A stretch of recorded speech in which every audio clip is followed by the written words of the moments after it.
What's up, everybody? Welcome to another episode of the Trust Your Board podcast. I am your host, Stephen Wright, joined by Mr. William Monroe. Will, how you doing, man? Steve, doing pretty good. It's a Wednesday. We're a little past halfway through the week, so eyes on the weekend coming up. It's actually a holiday here. I mean, a holiday all over the world, but I actually have off today. Well, I think a lot of things have off. Like, Vanguard's kind of like half closed, half not with certain things. But when the market's open, people that are front facing like myself, client facing like myself, will be working. Yeah, that's how it works. Luckily, I'm in the banking industry. It's a bank holiday, so we're all closed. There you go. Yeah, I'll take it, man. What's new with you? Anything fun going on? Nothing major. Kind of winding down the, I guess, early fall. It's still pretty warm here, but the cases are kind of spiking a bit. So I think it's less and less happening, getting geared toward the holiday season, but less large gatherings, than most years this year, probably. Yeah, same here. It got really warm. Today it's gotten really cold. Our cases are also getting quite high, which is funny because we're opening more stuff up. It's just, it is what it is. I think this is going to be news to you on the podcast. I don't think I told you.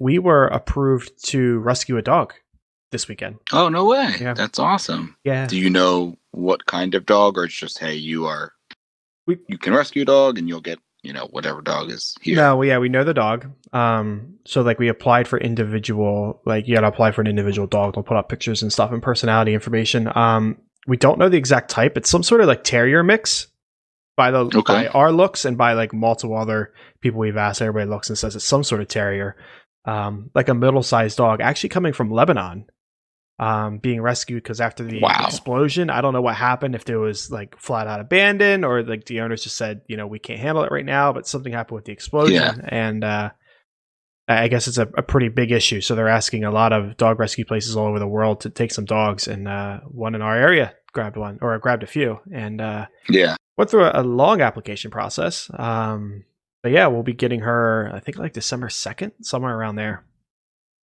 Nice. I wonder, is she going to have to adjust to the language difference? No. I can't imagine that English can't be the first language there, right? I don't, in Lebanon, I would assume not, but it was also a cultural center for a very long time. So I'd imagine there's a strong English presence. But at the end of the day, out there, well, not out there really, but a lot of other places around the world, they have outdoor dogs, kind of like we have outdoor and indoor cats.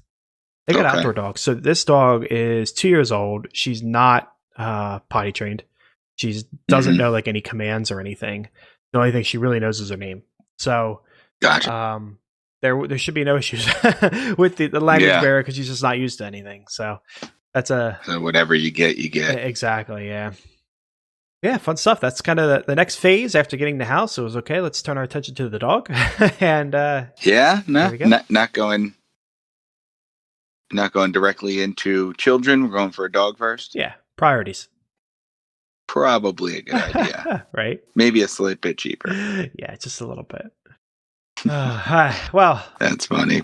Dog chat, house chat over. Ready to jump into some start sits and some trade questions for what is it, week 10 now? Yeah, week 10. How'd your waivers go? Did you get everybody you were hoping for and more? I really didn't put in many. This week, for most of my leagues, was kind of a coast and see what was left over. Which is a shame because in our work league, there's not a lot of people for me to drop. I looked at my team man, I'm stacked, and yet I'm 5-3 and not scoring the most points in the world. But I did something in my other dynasty team, the one I'm doing very bad at, which is kind of done on purpose. I forget what I picked up though. Oh, I picked up Duke Johnson. Oh wow! Yeah, I outbid. There's a lot of bidding. I won by a buck. And I'm going to turn around and try to flip them for a pick or something because it's second to last. It was the team I went back to back on and decided to blow it up for a year and kind of try to do a quick retool. And I'm just going to try to flip them for picks and see what I can do. It's awesome. How about you?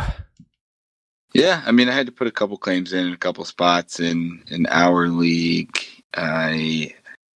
Getting healthier with the wide receivers, but still got Mike Davis, who today news comes out that I'll get another week out of, which is nice.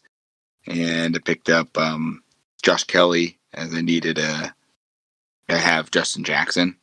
So just kind of needed someone there to fill the gap. So it's mostly just picking up running backs that seem like they will be able to fill some gaps, because I've got a lot of questionable running backs and then a lot of guys that would get the start because of it. So not a super active week, more just kind of plugging holes. There wasn't really any like far and away studs that you can get. Yeah, that's fair. Well, with that in mind, let's go ahead and jump into it. Start off with a quarterback question, as we always do. I think this one's pretty easy, Will. Curious on your opinion. We got Jared Goff versus Seahawks. We got Wentz at the Giants and Tannehill versus the Colts. Who do you want out of that trio? Yeah, I mean, I think Tannehill's the one everyone's been going for, out of the three just overall. But when you put the matchups into it, I think Goff makes the most sense. Seattle's on historic pace for defensive, just ineptitude and allowing a lot of yards, points. So Goff pretty easily for me. Wentz, is a dart throw, because he could throw 3 touchdowns, he could throw 3 interceptions, he could throw 3 touchdowns and 3 interceptions. We don't know. It's, pretty bad defense, but not the best offense going against it. And then Tannehill, I like him, but I foresee that being more of a rushing battle. Cole's defense is pretty formidable, so I probably would put it Goff, Tannehill, Wentz for me. Yeah, that's pretty much the same thing for me. If Wentz does end up outscoring Goff, it wouldn't surprise me, because we see some lows from Goff sometimes. We know Wentz has some highs, but yeah, it's hard to pass up that matchup. And yeah, like you said, everyone would tend to turn to Tannehill in the overall picture. Definitely a little bit more consistent than these guys, but given the matchup, it screams one of Tannehill's like 15-point weeks, something lower, which he's capable of doing because of Derrick Henry and stuff like that. So yeah, I will pretty easily go with Goff as well. All right, so we've got a PPR pick 2 here.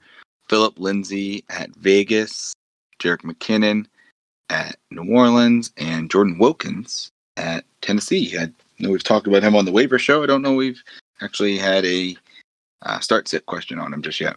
Yeah, I mean, after you have a big week, you tend to have more questions coming up about a certain player, even though you haven't really seen too much out of him. With that in mind, I'm not really trusting him. I mean, I think Taylor's status is still up in the air. Last I saw, they were confident he was going to play. But, that's kind of worrisome. So I will go with Lindsay and McKinnon. If for some reason Jonathan Taylor is out, then I'd probably swap McKinnon for Wilkins, just because the 49ers backfield, you don't know what to do. It's kind of worrisome. So it hinges on that injury. But in an absolute vacuum, taking that aside, I'm going to go with Lindsay and McKinnon. Lindsay's got a pretty good matchup, so worth calling that out. What about you? What do you think? Yeah, Lindsay does have a good matchup. I just feel like I'm never thrilled to play him. He's been back and forth. PPR, he's got 10, 8, 16, and 2 in point total for the last 2 weeks, or the last 4 weeks. And last week against Atlanta was putrid. 23, no catches on 3 targets, 23 yards on the ground. But yeah, it's a good matchup. So there's a chance that he and Melvin Gordon can both get it going. I think for me, it's him and McKinnon, and I like the idea you mentioned. If JT's playing, really want just kind of want to stay away from the backfield in total. We have Wilkins and JT in the dynasty league, so that'll be an interesting decision. But luckily, that is a Thursday game, so you will know what if JT's playing or not well before you have to make a decision on Lindsay and McKinnon. So I probably lean Lindsay McKinnon.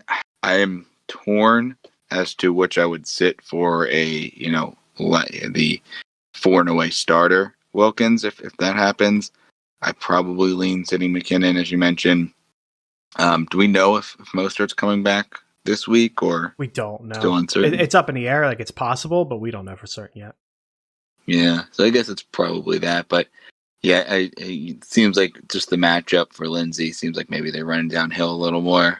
But once again, the offense has looked good on paper, but I feel like a lot of it's come at the end of games for Denver. So it's not like the game script has been perfect. And Vegas can score too. So, I don't know. While they have a good matchup against Vegas on paper, I don't think it's the game script that you would be imagining. But overall, Lindsey and McKinnon, and then Wilkins could make it a little murkier if Taylor is out. Yeah, that's fair. We'll move from that tier of running backs to a flex question, kind of the same tier of player. So PPR, again, we're going to be picking two. Austin Hooper versus the Texans, Goddard at the Giants, Higgins versus Houston, and MVS against the Jaguars. What two do you like out of that group? Yeah, it's an interesting one. I think, I'm always hesitant, to play two tight ends because they are, to a degree, limited on routes. They're blocking a lot more. Hooper and Goddard, it makes sense. I'm probably ruling out MVS first just because it's a potential that they get back Allen Lazard, but he's also just boom or bust. I mean, great week last week, 2 touchdowns, but I think he only had 4 targets, 3 or 4 catches. So there's just not a ton of upside. It's going to be Adams, and then MVS is like the 4th option because we're just going to keep looking at Adams. Whereas I probably rule him out first unless you just really need a ton of boom. But even so, I mean, I think Higgins has the boom for you too. Yeah, we should clarify that's Rashad Higgins, not oh, okay. Yeah, against Houston. Slightly different. Yeah. I thought that was T. Higgins. Yeah, he's got Pittsburgh. I won't drafting the doc forgot there are now 2 relevant Higgins in the world now. Yeah. So yeah, Rashad. I don't think that takes away from your saying because he does have that. We've seen some good upside from him before, so I'm not sure it changes too much of what you just said. But for clarification's sake, yeah, Rashad. Yeah. So I mean, I am probably a little more bearish, knowing it's Rashad and not T. Higgins, but it's still. I think he's probably a little safer than MVS. So if you need the boom option, MVS. If you need safety, Higgins. And then I don't mind plugging Goddard right back in. Hooper, week 1 back. I kind of want to see it. Things were trending in the right direction.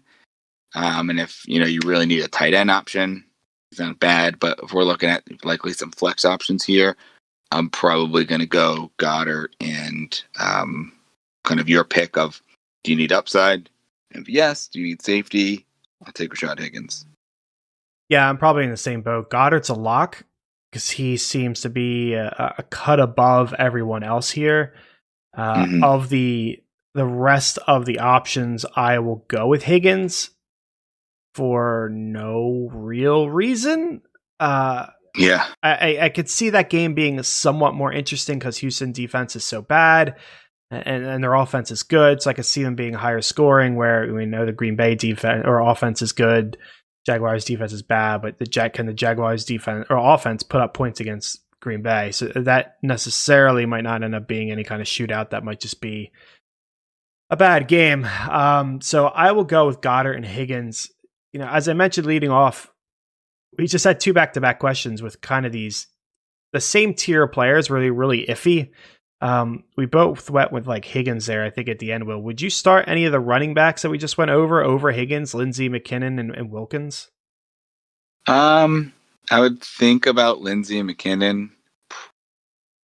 I mean, Higgins does have a really good matchup too, and you imagine they're both throwing, so he's probably you'd imagine you may get a little more consistency out of the running backs. Likely going to be, guaranteed some carries and touches at least. Now, nothing's guaranteed in San Francisco's backfield, but from what we can predict, you'd imagine he's the one that's going to get the bulk of the touches.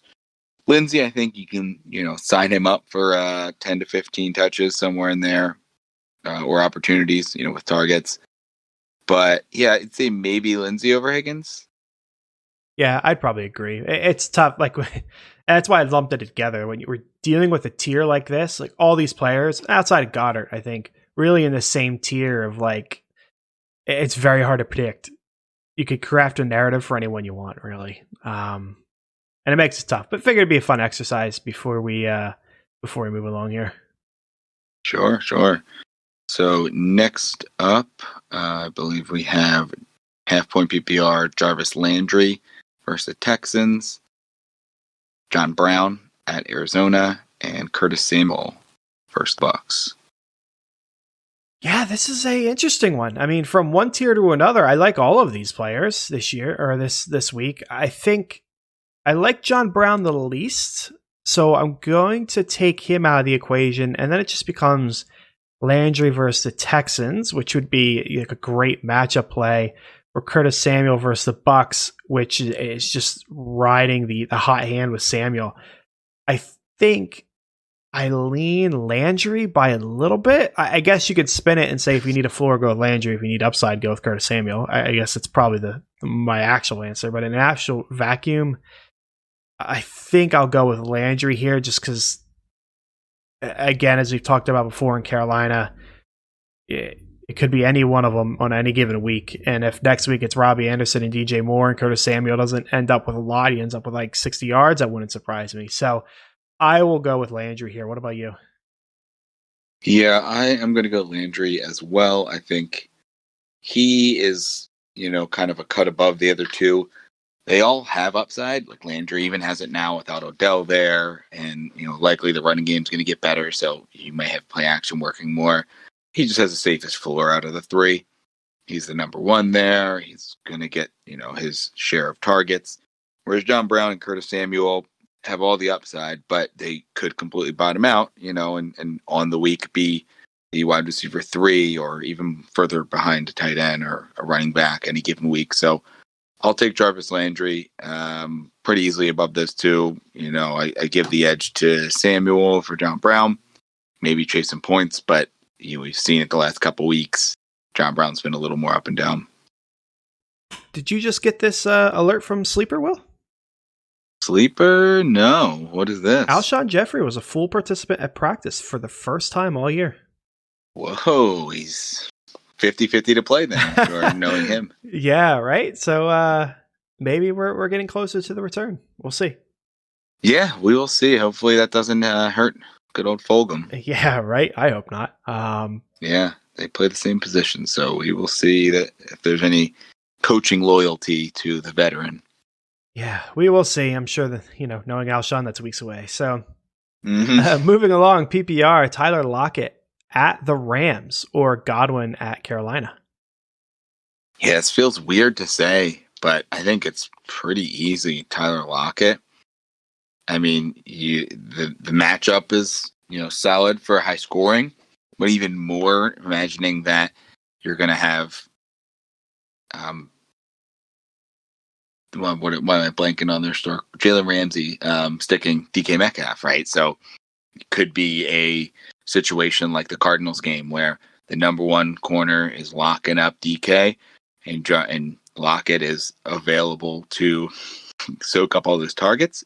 And then with Godwin, I'm a little worried. I did see today he was downgraded from healthy to questionable on Yahoo. I think it's, probably just limiting him, coming off the injury. But I think we still don't exactly know what this offense is with the weapons they have. So if you're in a position like this where you have the ability to start just one of these two, right? Maybe you're starting Hopkins and Stephon Diggs, and then you have one of these two as your flex. Great, play Lockett. Most of the time, you're probably going to have to play both, and I think it's safe to play both. But Godwin, you got to know there's a little more volatility now, just with more mouths to feed from Brady. Yeah, agreed. I think most people would say they don't really see a path this week to where Lockett isn't pretty good, at least pretty good. And I think most people would agree that, the Tampa Bay offense as a whole is very unpredictable.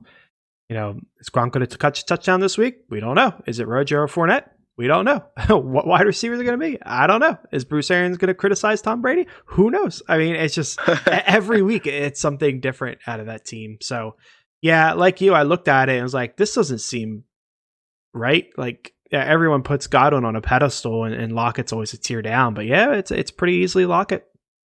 All right. Next up, quarterbacks. We have Derek Carr versus the Broncos or Drew Lock at Las Vegas. So head to head. Yeah, head to head. This is quite interesting. And it's a little bit of a battle for me. My heart says to go with Carr. Always been a bit of a Carr fan, but my head says Vegas has the worst defense, so go with Lock.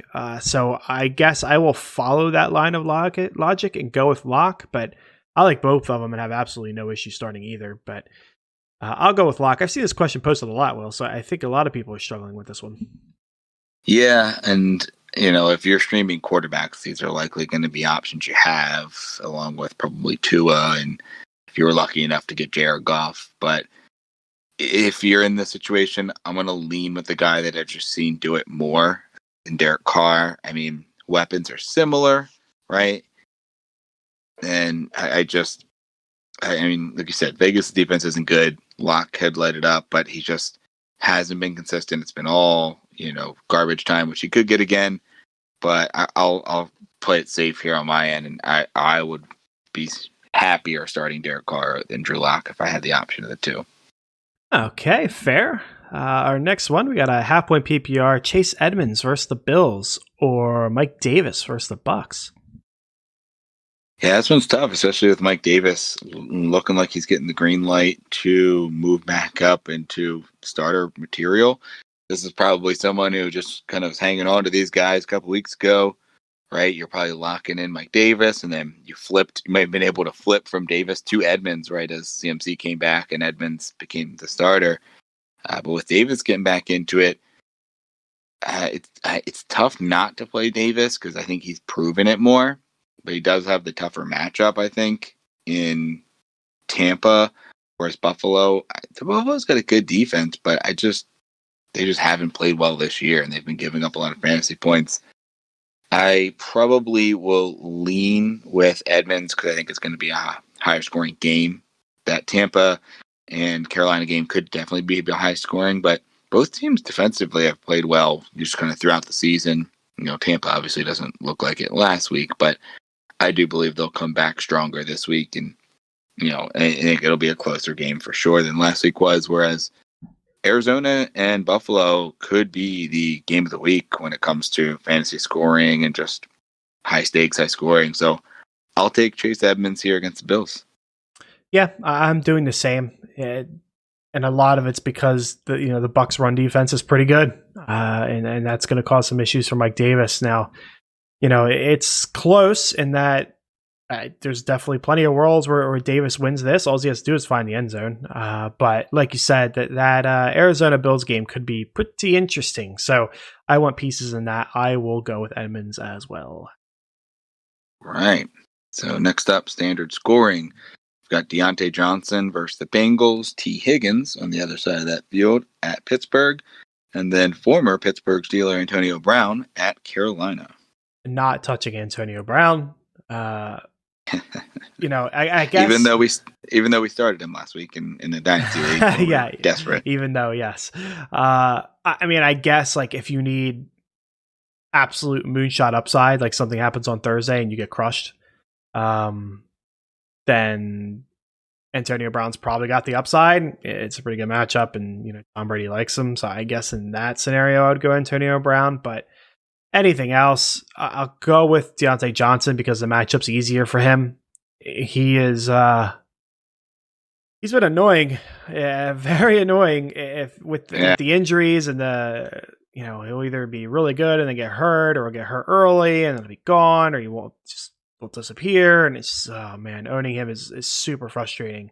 I've definitely. If he plays, he's getting like double-digit targets. But if he gets injured, or doesn't play, he's not there. So if you can play a full game, you can bank on. Obviously, you never want to say bank on 10 targets, but you're pretty confident you're getting 7+ targets with this dude. Yeah, he's getting a lot. Big Ben seems to really like him, which is awesome for the future. It's just been very, very frustrating here on this little bit of a ride. But I'll go with him, again, for the matchup. T. Higgins has his work cut out for him against Pittsburgh. So, Deontay for me. How about you? Yeah, I mean, Antonio Brown sure is a glory play, right? If you start him and he goes off, that is going to blow up your group chat. So, I get the fun wanting to start him. But all that aside, you're going to be banking on a touchdown on him, probably banking on a touchdown on Higgins. Whereas Deontay Johnson is going to get targets, right? Obviously, the receptions don't count as much here in a standard scoring league, right? So it makes it closer. If this is half point or full point, it's easily Deontay Johnson. But a little closer with it standard, I'll still go with Deontay Johnson just with the volume he gets. And fingers crossed, this is one of the games that he remains healthy. Yeah, we will see. PPR will DeAndre Swift versus Washington or Melvin Gordon at Vegas. Yeah, this is back to that Vegas matchup that you mentioned, whereas Washington does have a pretty formidable defensive line. I'm not sure. I haven't kept up with the team and their injuries, but I'm not sure if anyone's hurt there. But if they're all healthy, or even for the most part healthy, they could be beat through the air, but I think it may be harder to beat them on the ground. Whereas Melvin Gordon, I mean, he's kind of tried and true, right? You're probably not going to get a 30-point game out of him, but you'll likely get, 8 to 15, right? See if he can get in the end zone a couple times. He's due for a few targets. I'll take Melvin Gordon here for the safety, right? Swift, this could be the blow-up game, or it could just be another game where they're utilizing him out of the backfield more, but likely the passing back as they like to use him. So probably more of a timeshare with Swift than Gordon, right? There's a chance that AP or even Kerryon Johnson vultures a touchdown or two. And I think Kerryon had one catch either last week or the week before for a touchdown, right? So he took another Swift touchdown. So I'll take Melvin Gordon here. Yeah, me as well. I mean, to go over the matchups, Vegas is the 4th worst run defense in the league as far as like fantasy points against is concerned. Washington has fallen off. They're not as good as they were to start the season, but they're still 10th. And that's pretty solid. So yeah, I will go with Gordon here pretty easily. It's hard to pass up that matchup. Yeah. So next up for our final start sit here, we've got Josh Allen at Arizona, and someone that I have been riding since Dak got hurt, Mr. Justin Herbert, and it's a tough matchup against Miami. I don't know. I'm looking to potentially pivot to a streamer. Probably shouldn't, but talk me off the ledge here, Steve. Herbert, Allen, and give me a little breakdown on Josh Allen. Yeah, I'm sorry, Justin Herbert. Yeah, I don't. It's not that much of a competition for me, unfortunately. So I'm not gonna be able to help you out here. At first I looked at it and I was like, it's interesting. Staying in flames with Herbert. He's just so hot right now that even if he's in a tougher matchup, I'm not too concerned about it. But as we were talking about earlier, that Bills Arizona matchup that could be absolute fire. So it's really hard to pass up Josh Allen in a matchup like that.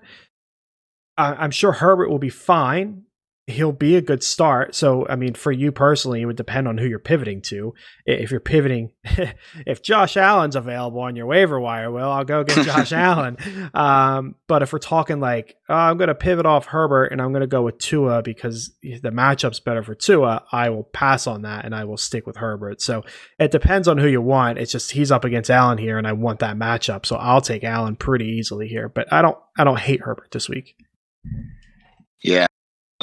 The side note there, Tua was one of the options and maybe more of a glory play because I liked him coming out, but I don't think I can go away from Herbert for that. But the two that were realistic was Drew Lock, who it seemed like you were a little interested in against Vegas, and then Baker coming back against Houston, but a little more shaky options. Whereas, I think you probably just got to trust the talent, even against a tough matchup in Miami for my own decision.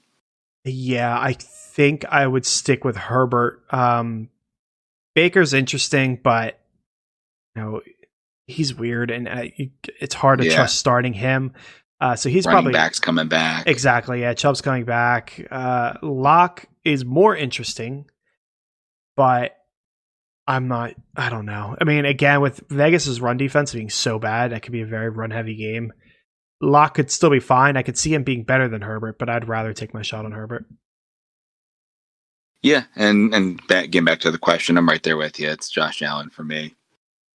Fairly easily, too. I mean, it's just a great matchup. I like Herbert. I'm worried about the matchup. I like Josh Allen. Obviously, came back to life last week. Had a couple down weeks, but this is prime time matchup for both him and Kyler. Like, I have Kyler in our work league, and I'm thrilled for this matchup. So, Yeah, I think it works out, and it actually works out. And I mentioned in my other dynasty league, I built a pretty big juggernaut, and I have both Pat Mahomes and Josh Allen, and it just so happens that Mahomes is bye week. I get to play Josh Allen against Arizona, so Very nice. hopefully this matchup lives up to the hype we're building for it here. But yeah, I'm excited for both of those guys this week. Yeah, good work. So we'll go ahead and move over to some trade questions here, starting with Dynasty as normal. We got a 10-team 2 QB league here.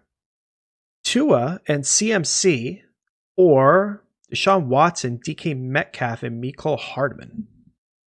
Whew, that is a big tough one. Yeah, I mean, it's tough to move on from CMC, right? Because he is probably the most valuable player overall. Now, 2 QB changes that a bit. But I think I lean the Watson Metcalf side. And even if you take Hardman out, he's a nice little bonus. But if I'm looking at Watson versus Tua, right? I think you lean Watson. You hope that there's upside with Tua, right? And I've seen some flashes already. I think he could be. But Watson is a tried and true, probably kind of mid to back end QB1. But if you've already got a solid QB1, he's a great QB2. Whereas it's CMC versus Metcalf, and we know CMC has been the best running back in the league. Obviously, on a healthy year, he's probably going to do that. But man, Metcalf looks like he very well could be stepping into a top 5 receiver. So if I'm looking at this as a dynasty, I'd much rather take the rest of Watson's career and the rest of Metcalf's career than hopefully a long CMC career. But we know how quick running backs turn, and hopefully a budding quarterback in Tua's career, but we, still got to see it. So I would be okay taking that gamble, knowing that you're getting a, top 5, I think, receiver, especially dynasty wise, and a very good quarterback. Yeah, I'm with you. So we originally got this question on Twitter, and the original deal was without Hardman. So it was 2 and CMC for Watson and Metcalf.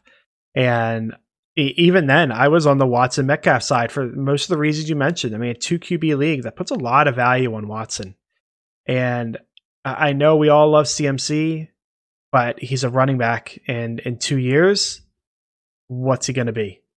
I don't know, especially a player like CMC that gets crazy usage.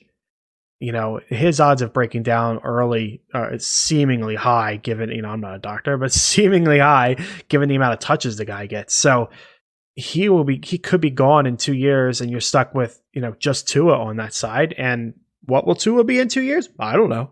He could be really good, or he could be like in that kind of Baker field where, you're seeing some good things year 1 and then he kind of falls off. You just don't know. Where Watson, like you said, tried and true. Metcalf is breaking out, and he's got a long-term quarterback. You're going to have him for a long time, and you throw Hardman in there as well. That's a nice shot to take. So it's pretty easily that Watson side for me as well. It's an interesting deal, though. Yeah.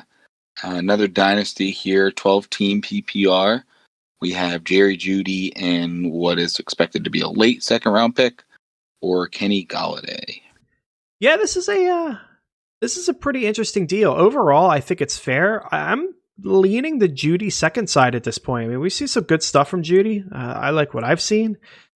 Kenny Galladay's got some contract disputes, so who knows what his future is going to be. But I'll take the Jeudy side. I don't have an issue with either. Yeah, I think it's a pretty fair deal overall. But yeah, I lean on the Jeudy. How about you? Yeah, I think it depends on what you're looking to do. I mean, in a vacuum, I think the Jeudy side has more value because I think he could easily become what Kenny G is now, and then you're just getting an extra pick. But let's say you're trying to win this year, right? You're a top 2 or 3 team. Jeudy will still help you, and maybe you can flip the pick for something else. But if Golladay can stay healthy, which is a big if because he's been up and down this year, I think he's going to help you more the rest of this year. So it depends where you sit. If you are a legit contender, I'll take Kenny Golladay and, give up some assets in the future to try to win it all. But if I am, middle of the pack or bottom, I'll definitely take Jeudy in the second. Yeah, that's fair. I moving on to the world of redraft. I'll probably have to switch to all dynasty here soon. Well, I imagine a lot of redraft trade deadlines are coming up, but Yeah, probably getting close. yeah, you assume so. But for now, redraft 10-team standard league. Kamara straight up not straight up, but only Kamara for CEH, Fuller, and Claypool. Yeah. I've actually been asked about this one already. I think I know the user who sent this one in.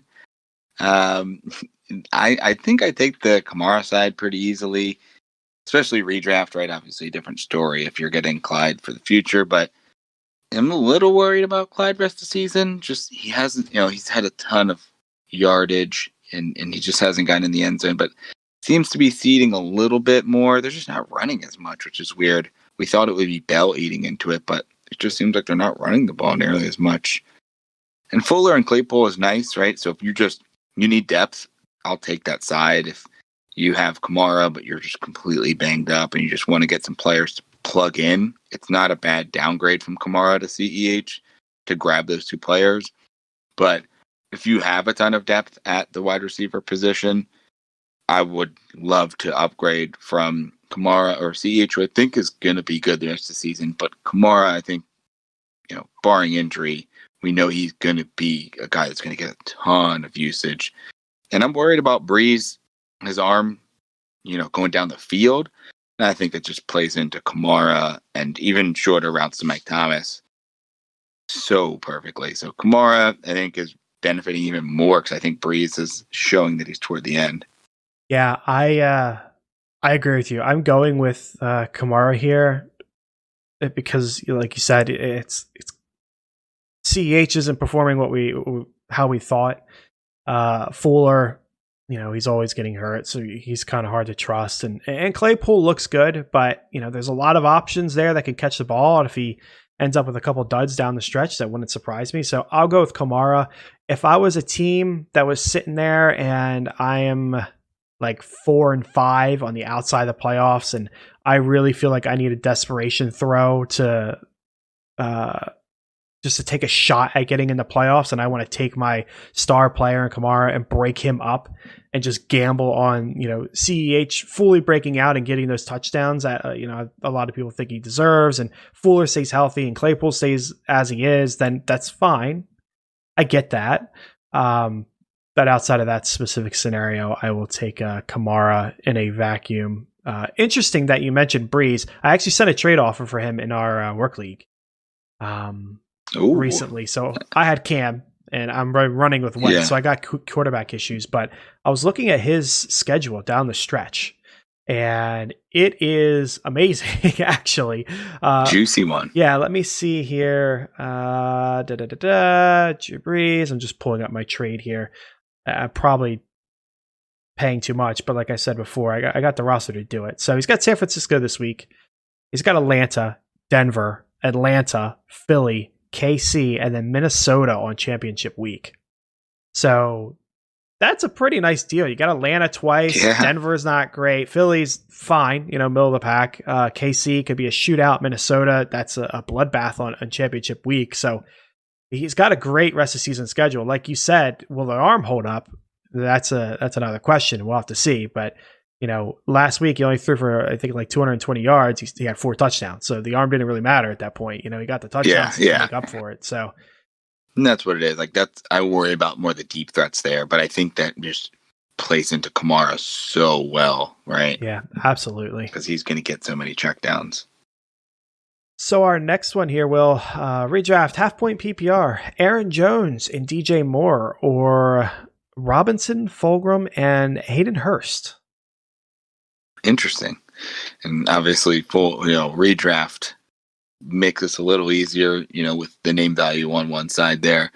And it's crazy just to think someone told you preseason that this was a trade that was an option. You would have laughed. Yeah, wait, right? Who's Robinson? Who's Fulgham? Yeah, right? Yeah. But yeah, I mean, this is a legit question, especially the way DJ Moore's been playing. You're probably selling a little low here.